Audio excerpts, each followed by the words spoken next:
If you encounter a clown during the apocalypse, be sure to take a detour, especially those with higher body fat. If you become the clown's prey, you'll be sprinkled with a secret blend of Sichuan pepper, then the chef will turn you into a series of gourmet dishes. That day Nick was robbed by a female bandit while making a delivery, but when faced with the terrifying clown, the two had no choice but to team up against the enemy. In sync they drew their toy guns, and fired at the clown, but to their surprise, the toy guns had no bullets. Seeing the clown's armored vehicle rapidly approaching, Nick was still loading bullets. To make matters worse, Daisy drove off with his beloved car. Luckily Nick reacted quickly. He jumped straight into the passenger seat. Angry Nick pointed the toy gun at her head, but after looking down at his leg, he had no choice but to negotiate with her. The two quickly switched seats after reaching an agreement. Okay, L1, R1, up, down, left, right, down, up!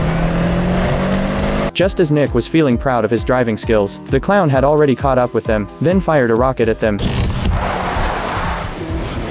Nick immediately activated a mechanism in his beloved car, and sprayed wildly at the clown's armored vehicle. Nick thought he had finally shaken off the pursuit, but a nearby billboard suddenly exploded. The two had to get away from the clown as fast as possible. To escape, Nick drove straight into an abandoned factory, but before they could catch their breath, the clown had already found them. They quickly looked for cover and hid. In order to escape, Daisy immediately grabbed a bottle and threw it behind Nick. Then she made a loving international hand gesture, and quickly slipped into the ventilation duct. However, what made Nick even more frustrated was that the arcade machine that had just been hit kept dropping coins. The loud noise immediately attracted the clown.